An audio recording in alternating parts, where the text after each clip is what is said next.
ठंड का गजब कहर। सर्दियों का मौसम था। दिसंबर का महीना अपनी चरम सीमा पर था। चारों ओर बर्फ की चादर बिछी हुई थी। गांव के लोग अलाव जलाकर अपने आप को गर्म रखने की कोशिश कर रहे थे।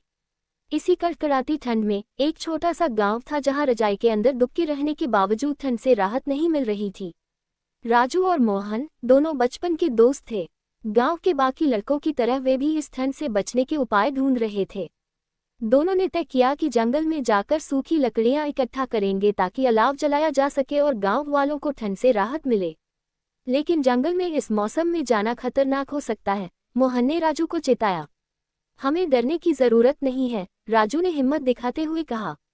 अगर हम नहीं गए तो गांव के लोग ठंड से परेशान रहेंगे। दोनों अपने झोले में टॉर्च, रस्सी और कुछ खाने पीने का सामान लेकर जंगल की ओर निकल पड़े। रास्ता बर्फ से ढका हुआ था और ठंडी हवा चेहरे पर चुभ रही थी। हर कदम पर ठंड बढ़ती जा रही थी, लेकिन उनके इरादे मजबूत थे। जंगल में घुसते ही उन्हें अजीब सी आवाजें सुनाई देने लगीं। ठंड के बीच यह आवाजें और डरावनी लग रही थीं। तुमने वो आवाज सुनी? मोहन ने राजू से पूछा। शायद हवा चलने की वजह से पत्ते सरसराए हैं, राजू ने कहा, लेकिन उसकी आवाज में भी थोड़ा डर था। जैसे जैसे वे आगे बढ़ते गए, ठंड और बढ़ती गई। अचानक झाड़ियों के पीछे से एक छाया तेजी से निकली और दोनों के सामने खड़ी हो गई। झाड़ियों से निकली उस रहस्यमयी छाया को देखकर राजू और मोहन के कदम थम गए। उनकी आंखें ठंड से नहीं, डर से चौड़ी हो गईं। छाया धीरे धीरे साफ होने लगी और उन्होंने देखा कि वह एक बूढ़ा व्यक्ति था। उसके लंबे सफेद बाल, झुर्रियों से भरा चेहरा और कांपते हाथ ठंड का गहरा असर बयां कर रहे थे। बच्चों, इतनी ठंड में यहाँ क्या कर रहे हो? बूढ़े व्यक्ति ने कांपती आवाज में पूछा। हम लकड़ियां इकट्ठा करने आए हैं ताकि गांव के लोग अलाव जला सके, राजू ने जवाब दिया। बूढ़ा व्यक्ति मुस्कुराया, लेकिन उसकी मुस्कान के पीछे कोई गहरी रहस्य की परछाई थी। ये जंगल ठंड के दिनों में खतरनाक हो जाता है, उसने चेतावनी दी। यहाँ ऐसी चीजें जाग उठती हैं जो इंसानों के लिए अच्छी नहीं हैं। मोहन ने डरते हुए कहा, हमें जल्दी लौट जाना चाहिए। लेकिन राजू ने अपनी हिम्मत कायम रखी। अगर हम डर गए तो गांव वालों की मदद कौन करेगा? बूढ़ा व्यक्ति उनकी हिम्मत से प्रभावित हुआ। उसने कहा, अगर तुम आगे बढ़ने का इरादा कर चुके हो तो मेरी बात मानो। पहाड़ की उस चोटी के पास सबसे सूखी और अच्छी लकड़ियां मिलेंगी। लेकिन याद रखना, सूरज डूबने से पहले जंगल से बाहर निकल जाना, नहीं तो ठंड के साथ अंधेरे का कहर भी तुम पर टूट पड़ेगा। बूढ़े की बात सुनकर दोनों दोस्तों ने उसका धन्यवाद किया और आगे बढ़ गए। पहाड़ की चोटी की ओर बढ़ते हुए रास्ता और भी चुनौतीपूर्ण हो गया। बर्फ गहरी होती जा रही थी और हर कदम उठाना मुश्किल हो रहा था। लेकिन लकड़ियों के लिए उनकी कोशिश जारी रही। तभी तेज हवा के साथ एक अजीब सी गूंज सुनाई दी। दोनों ने इधर उधर देखा, पर कुछ दिखाई नहीं दिया। यह आवाज क्या थी? मोहन ने डरते हुए पूछा। राजू ने कहा, शायद हवा है, चिंता मत करो। लेकिन तभी अचानक सामने एक चमकता हुआ प्रकाश प्रकट हुआ जो रहस्यमय और डरावना था। दोनों की आंखें उस दृश्य को देखकर फटी की फटी रह गईं। चमकते हुए प्रकाश को देखकर मोहन और राजू के दिल की धड़कन तेज हो गई। वह प्रकाश अचानक उनके सामने आकर रुक गया और एक हल्की सी धुआं भी उभरी। कुछ ही सेकंड्स में धुआं छट गया और एक बड़ी छाया उनके सामने खड़ी हो गई। ये छाया किसी मनुष्य की नहीं लग रही थी। उसकी लंबाई बहुत अधिक थी और शरीर पर बर्फ की परत जमी हुई थी। उसके हाथों में बर्फ के जैसे कांटे थे और उसकी आंखें लाल थीं, जो बर्फीले अंधेरे में चमक रही थीं। वह अजीब सी आवाज में गड़गड़ाते हुए बोला, तुम लोग यहाँ क्या करने आए हो?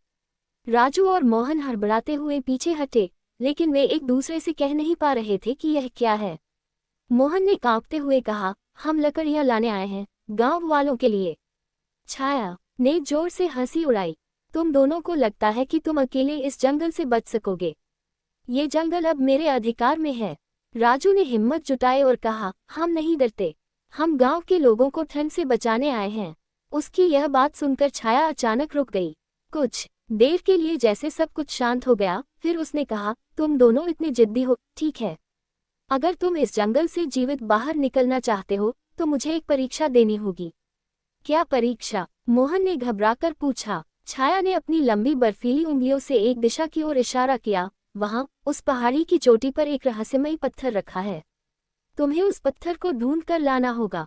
अगर तुमने ये परीक्षा पास की तो तुम्हारी जान बच जाएगी। राजू और मोहन एक दूसरे को देखे बिना ही उस दिशा में बढ़ने लगे। बर्फ में घिरे उस पत्थर को ढूंढने की चुनौती कठिन लग रही थी, लेकिन वे जान गए थे कि यह केवल उनके साहस और दोस्ती की परीक्षा है। लेकिन जैसे जैसे वे चोटी की ओर बढ़े, ठंड और बढ़ती जा रही थी। बर्फ का तूफान अब इतना तेज हो गया था कि वे एक दूसरे को देख नहीं पा रहे थे। ये पहाड़ी पर चढ़ना अब एक मौत का सामना करने जैसा हो चुका था। आखिरकार चोटी पर एक रहस्यमयी पत्थर दिखाई दिया। वह पत्थर बहुत बड़ा था और उसकी सतह पर अजीब सी चमक थी। जैसे ही राजू ने उसे छुआ, वह एक तेज रोशनी में बदल गया और अचानक आसपास की बर्फ की परतें उठने लगीं। राजू ने जैसे ही पत्थर को छुआ, तेज रोशनी की चमक से उसकी आंखें चकाचौंध हो गईं। उसके पूरे शरीर में एक अजीब सी ताजगी फैलने लगी, जैसे उसकी सारी थकान और डर पल भर में दूर हो गए हों। लेकिन अचानक बर्फ की परतें चारों ओर से उठने लगीं।